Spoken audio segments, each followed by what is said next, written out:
The attorneys general of nearly every state and territory have agreed to the largest legal settlement of the opioid scandal. Purdue Pharma, the maker of OxyContin, and the Sackler family plan to pay $7.4 billion to settle lawsuits over the drug company's manufacturing and distribution of opioids.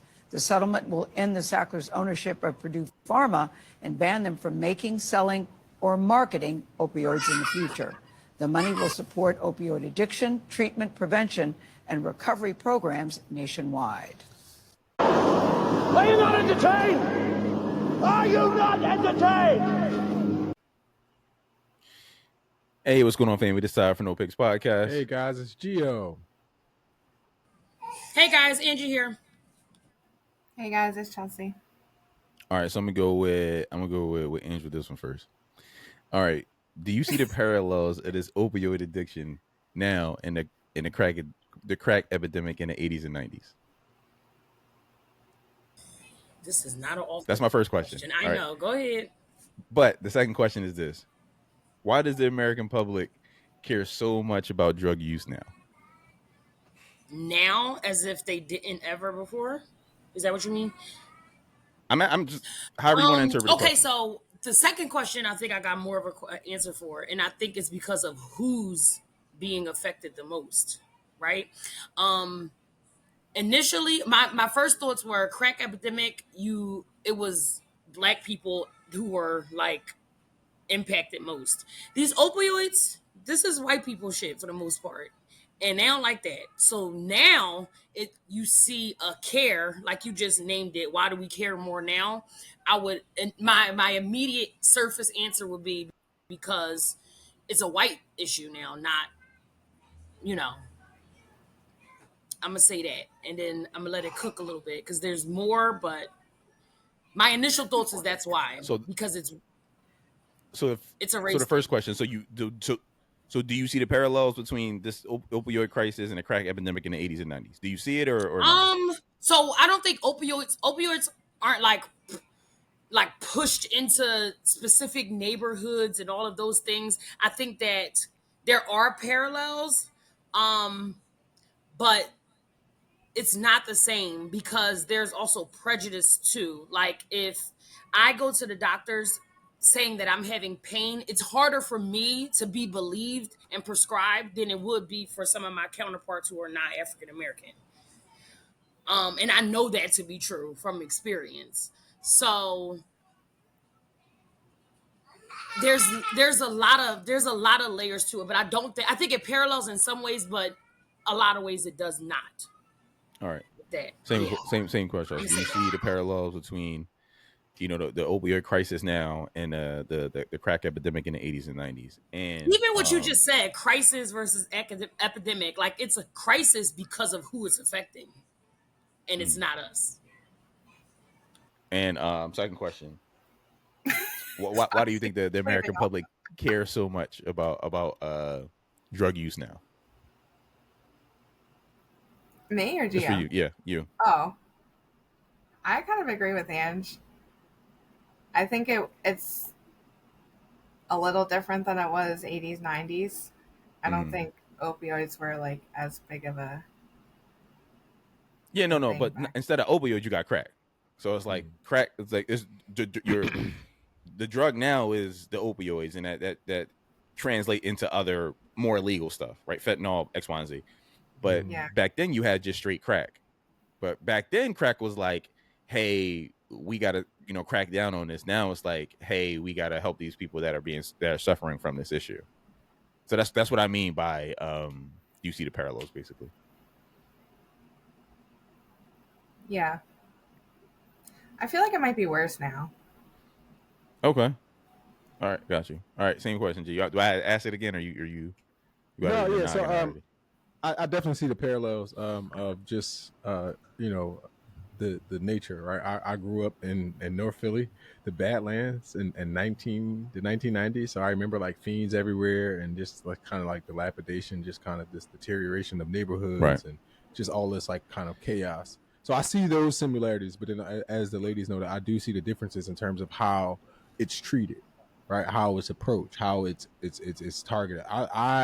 I remember when ABC came to my neighborhood to do like a special on the crack infested area, right? And like there were criminals and they were cracking down on drugs and all this other stuff. Like I seen my neighborhood on Cops so many times, people busting in doors and shit like that. I'm like, well, that's Tommy in them house. Like that's crazy. So that like the approach now is a lot more cushioned. The second part of is why do I think that it's more kind of publicized? I think for two reasons. I think the obvious reason is that because it's white people in it, but I also think because the pharmaceutical companies played a direct role. So the crack epidemic was through the streets. So there wasn't a known governmental factor that came into it. It's kind of like these people did it themselves. But now if we go back, we know that it was intentional from the government. Whereas with this, the pharmaceutical companies, because I also worked in pharmacy for years, the pharmaceutical companies were advertising and marketing these things as non-addictive. They were literally like saying like, hey, you will not be addicted. Now, if I studied chemistry, opioid and heroin are racemic mixtures. So if you put them like they're mirror images of each other. This is opioids, right? Like this is Oxycontin. This is heroin. That's the only difference, is that they're mirrors. That they're like, you know what I'm saying? Like that's the only difference, that they're mirrors. So when telling people that they weren't addictive was a complete and absolute lie, and they marketed it like, oh, this is a part of your thing. So that's why I also think it's different in the fact that there are white people in it. Another little side note of that, like $7.4 billion paid out. How much money do you think they made if they can pay that? Yeah, fair. But you like billionaires. You guys like billionaires, though. You guys like billionaires, though. No. How much do you think that the Baker family that paid? Listen, this not this ain't a billionaire conversation, though. That's like it's not. I had a segue question. Right. I was just curious, bro. All right, so I'm gonna answer the question. I'm gonna answer my own question. All right, so yeah, I definitely see the parallels between crack and in the 80s and 90s and opioid addiction now. The narrative is just different. The narrative is different because it's a lot of white people being affected. If you go on Kensington, we are from Philly. We walk on not walk, but you drive around Kensington. You'll see. It's like it surprised me too, but it's like mostly white people out there, all messed up, walking around like zombies, legs falling off, doing that the whatever. It's mostly white people in a predominantly black city, right? It's like, okay, they're in this area doing this crazy stuff, and like to credit what y'all said, what G said. G was like, yeah, they get hooked on these drugs or whatever, these that they claim is non-addictive, and they could say get a sports injury, get on this drug, and then they run out of Oxycontin, their doctor won't give them anymore. So then they go to the street and they'll get like the street version of Oxycontin and start doing fentanyl, and then start doing the other stuff, the horse tranquilizer thing that they're doing now. And all that. So I understand it, and I sympathize with it, right? But my thing is, back in the 80s and 90s, I remember being a kid and hearing white people all the time just say no to drugs. So I'm gonna say, hey, white people, just say no to drugs. All you got to do is say no. They're addicting, right? Okay, even if like you got addicted, okay, cool, fair, whatever. That's unfortunate. I'm sorry that this pharmaceutical company lied to you. But now that they're addicted, now that you are addicted, white people in the 80s and 90s said, hey, black people, just say no to crack. So, hey, white people, just say no to horse tranquilizers. Hey, white people, just say no to fentanyl. Hey, white people, just say no to whatever else y'all doing out there and willing to give hand jobs for. Like, well, so somebody get this man a hand job. I'm still listen. Are just so. Nope. Like, I'm not trying to listen. I'm gonna have the same energy. I'm gonna have the same energy y'all had for us. And I had to. If I was me right now, I'm 37 years old. If I was me right now, and this was the 80s, I would have the same energy as I do now to black people back then. Hey, listen, I don't want to hear no, oh, well, somebody made you do crack. Like, I'm like, okay, just say no, right? Listen, I'm with you. Back then, I've been like, I'm with you, white people. Good on you. Good on you. But I'm years later, 40 years later, I'm saying the same shit. Hey, white people, get off the drugs. Just say no. But this is your brain on drugs, right? You I know, don't think so. y'all showed us those commercials. You took a fucking egg, you cracked it, you put it in the goddamn skillet, and then you said, flipped it. Hey, this is a fried egg. This your brain. Hey, idiots. Hey, this a fried egg. This your brain. Yeah, your leg is falling off, lady. Your teeth all out. Like the blowjob's not even hitting the same no more. Like the reality of it, and I get that narrative, bro. I think I would come from the other way. I want us to look at addiction differently. Like, if anything, can we learn something, white America? No. How about we learn something from the next group of people that get hurt? Because this is white people turns right now. This is y'all turn. So y'all get hurt. But can we? But no. But I'm not trying to have a empathetic conversation. It's not when empathetic. The conversation wasn't empathetic to us. It's not. But it's just like, hey, you. Oh, addicts ain't that bad now, huh? Addicts deserve a fucking second chance now, huh? Oh, you get it now. Yes, so maybe, that's what we should be saying. We shouldn't be like, we got a bleeding heart. Fuck that. No. But I'm with you. But I'm saying it in terms of like, prospectively. You like, hey, you see how you treating people that like when they get addicted to something, you fucking assholes. You see like they're human, right? You don't throw them in jail because they got a problem. No, it's too late. Now they go. Now y'all should go to jail. It's your turn now. We had our turn. We were animals. We were selling drugs. We were doing stuff. We were selling our mom stereos and taking people's antennas off and doing all. Our neighbor. And like you it's just your turn. And now it's your turn. Now I don't care. I don't care. Just like y'all didn't care about us, I don't care about y'all. Okay. Johnny. You were playing football. Your knee got hurt. You got hooked on painkillers, and then you couldn't get no more painkillers. And you got on heroin. Say no to drugs. We're still being affected by it though. That's the hard part. The hard part of it is that for as much as like the resources and stuff that go, we're still going to be affected by it, and we're going to continue to. Right? There is like there's an entire wipeout of a generation because of crack. Our leadership that's supposed to be in office now and that's supposed to be directing us and taking us into that next generation, right? They are wiped out. They're gone. It's us, and then it's old people. The next generation behind us is almost wiped out. They're all fiends. Oh yeah, they done. So like we literally millennials. It's going to come on down to us. We gotta live forever. No, but like we gotta decide. We are going to have to influence this world in terms. This ain't what this conversation is. But this ain't a kumbaya. Let's hold hands with white people. No. Say no to drugs, white people. Hold them like accountable. Hold them accountable in a way that like is productive though. No. It wasn't productive with us, so I don't care about being. Listen, this is the game that they played. It's mostly white people down there. It's still black people down there. The young boy K died. He was a rapper from Philly. He like young boy ain't got no teeth, talented, whatever. He ain't got no teeth because he was down there, bro. I know a little. How about this? Everybody should say no to drugs, regardless of color. Everybody should say no to drugs. We don't care that anybody that you hurt yourself in college. We don't care. I don't care. We had a marketing conversation. I could go. Oh, drugs are marketing. They literally marketed it as it wasn't addictive. They was like, you can. But now that they know, now that they can't go a day without popping a perk, now you know it's addictive. Like now, okay, you didn't know before. Now you know. But that's like addiction doesn't work. Like now that I know I'm okay. But they didn't care about that G with us. That's not how they. Okay, we knew that back then, right? You know what, Tyrese? That's what you want me. Fuck them, white people. That's not what I want you to say. I'm just saying, like addiction. For all of the years that my parents were on fucking crack, and you said that they were addicts. No, don't send your kids to freaking rehab. Ain't no sinners. Ain't no Narcan. Send them straight to jail. Every one of them.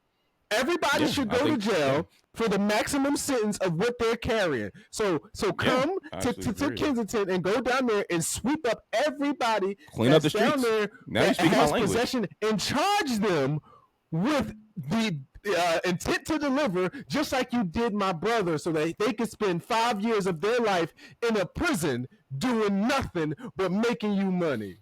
Yeah. I'm with you. He gonna say now you speaking my language. I agree. Like I couldn't have said it better myself. I didn't want to go that hardcore, but since we here, like fuck it. Fuck it. Let's send them all to jail. Let's send Tommy. Let's send Billy. Let's send every person that. No, if you get just because you got a white name, you ain't get no sympathy from me. I'm sorry. Let's crack down on opioids. If you get caught with opioids, this is my campaign. I'm running. If you get caught with opioids, you're doing a mandatory minimum sentence, and I'm charging you with delivery to intent. And if you're from out the city, if you don't live here, meaning you had to drive or come all the way down from your suburban home, I'm going to add an extra 5 years. We're going to clean up Philly from this vile thugs that are infesting our city. Just like Diddy got the transporting prostitutes, John, transporting crackhead or transporting meth addict or whatever it is. Let's add it. As soon as you cross state and city, I'm going state and city. You go if you live in Bucks County and you come to Philly, that's 2 years. Double charge you. If you live in Jersey, you cross the bridge, or you came and then you come into Philly. That's you compound, and it's not going to be served concurrently. It's consecutive. It's year after year, so you get 4 years just for coming here and getting high. And if you share it with a black person, we're going to charge you with race crimes. if you share your opioids or fentanyl with a person of color, I'm charging you with race crimes too. We're cracking down on opioid use. No. It got to be. I'm not. That's not. You lost me with that one. But I know you're trying to be. But I'm being serious. Let's clean these streets up. Let's clean these streets up. No. It should be an act of racial and violence or something. Wait, because how did they do it? How did they do it to us? Crack got you life, but heroin, if you cooked it, it became something different, right? It would listen. Coke got you. Right, because they were sniffing. Coke got you right a year. Crack. Oh, you cook the shit with baking soda. You're done. 10. Yeah, you get 10. Yeah, 10 for the same amount. Just because you ain't want to snort it like we do it. You had the audacity to smoke your shit and try to make it last. You trying to stretch your cocaine, you motherfucker. Yeah. Well, listen, you know how much I paid for this 8-ball? And you've been high for a week off of a nickel bag because you smoking crack. You're going to jail forever. Listen, bro, this shit is crazy. We can end this. Last thoughts. In the 80s, it was just say no to drugs. 2025, just say no to drugs. Lock them up. Are we locking up the doctors though? Here's the question: do you think that are we locking up the doctors? Yeah, I don't know enough about that stuff to even. Well, they can't get them without the doctor's prescription. We know that. I mean, the doctors aren't giving them fentanyl, so I don't. No, we're talking about perks. We're talking about got them addicted. And they are giving them. I mean, listen, fentanyl is a prescription drug. I don't know. I mean, listen, I guess these companies take L's and all. I don't know the background. I've never seen a documentary, or I don't. I mean, I would imagine I've been prescribed perks before. So should my doctor go to jail because I got prescribed perks? No, but there are some doctors that excessively prescribed it because there was kickbacks. Yeah, like they had kickbacks. Like they literally, so like the pharmaceutical companies were going and they were like, "Yo, I'm telling y'all, these drugs they're not addictive. So prescribe them to your patient." And then they were like, "All right, like yo, if you prescribe 2,000 of these joints, I'm going to send you here. I'm going to give you this." They literally were like getting people hooked on drugs for money. If they were doing something unethical, then yeah, I mean, lock them up. I'm not opposed to that. But they knew. Listen, as a pharmacist, right? Well, I worked in pharmacy. They knew that they were skipping therapy protocol. There were people who were there's a protocol to physical therapy. If you come in and you say you got pain, okay, cool, we're gonna try like some physical therapy, and then we test you out with like Tylenol or something, and then it escalates, and then it's like, okay, we're gonna try naproxen or ibuprofen, and then we're gonna go to like Tylenol number 3, and then the motherfuckers was walking in. It was like, yo, what you got? What you snubbed your toe? They'll even try other NSAIDs, like gabapentin or something, before they'll do like oxy. Or... See, I mean, listen, I'm not in the pocket. She know I'm right. So, but we do know. There's people that do know, right? I'm in physical therapy, exactly, gabapentin, right? The neurotic, right? So that we're going to go through a progress to get to the point. Listen, I'm already sold. Lock them up. I don't care. Like I'm not here. I'm not defending them. I'm not defending them. I'm just saying like. I'm talking about that, but in this case, I'm talking about the addicts. I'm like, listen, go to like, I don't have any sympathy. Everybody got to go to jail. Go to jail. I think the Baker should go to jail. I think the people that they shouldn't just pay the $7.4 million. Who? That's the Baker family. They said that they. Can't, I thought you meant like the Bakers that they should go to jail for life. They shouldn't be able to leave. They literally murdered hundreds. Jay, listen, this ain't a big pharma conversation. I'm sure we can have that later. I'm just talking about Luigi, man. But yeah, okay. I mean, yeah. Listen, y'all heard what I had to say. I mean, clean up these streets out here. Let us know what y'all think. Finna be like, comment, subscribe. Until next time.